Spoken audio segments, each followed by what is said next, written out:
president has approved a plan for attacking Iran, but will he pull the trigger? We will know by the 4th of July. The White House said today the president will decide within 2 weeks. That will allow time for any negotiations with Iran. The president believes there is still a substantial chance there will be talks. And while we wait, the war goes on without the United States. Iran fired dozens of missiles into Israel overnight, hitting a hospital.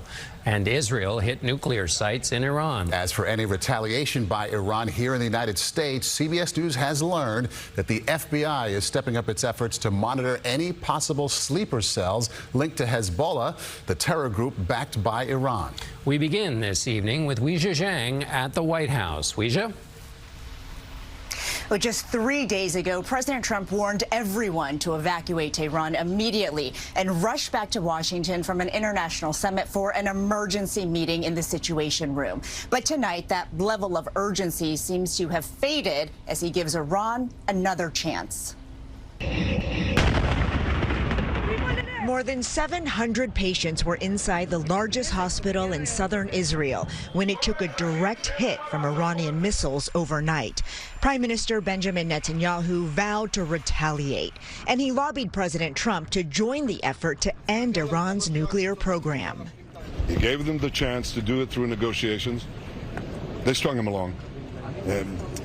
You don't string along Donald Trump. Today, White House Press Secretary Caroline Leavitt delivered this message from Trump. Based on the fact that there's a substantial chance of negotiations that may or may not take place with Iran in the near future, I will make my decision whether or not to go within the next 2 weeks. But CBS News has learned that Trump believes taking out Iran's Fordow nuclear site is necessary if talks fail, citing the risk of weapons being produced in a relatively short period of time. I think they were a few weeks away from having one. When the president said a few weeks away, did he mean obtaining enough enriched uranium to start building a weapon, or did he mean Iran is a few weeks away from completing the production of a weapon? Let's be very clear. Iran has all that it needs to achieve a nuclear weapon. All they need is a decision from the supreme leader to do that, and it would take a couple of weeks to complete the production of that weapon. But there is no clarity on just how close Iran is.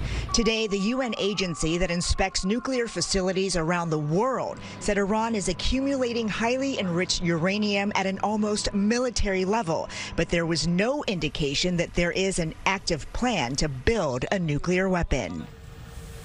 So, Weijia, we're all wondering here, the main question, what changed? Why did the president add these 2 weeks?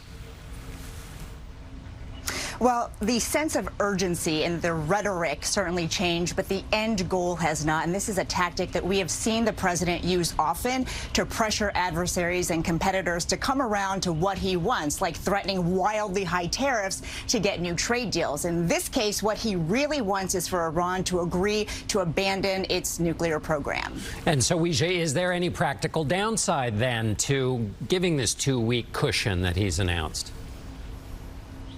Well, some U.S. officials have expressed concern that they don't think Iran really wants to make a deal, and they're just stringing the U.S. along to buy more time. In the meantime, of course, the war continues. Israel is using up a lot of resources to intercept those missiles, and Iran claims it has used less than 30% of its military capabilities. Okay, Weijia Jiang at the White House. Thanks so much.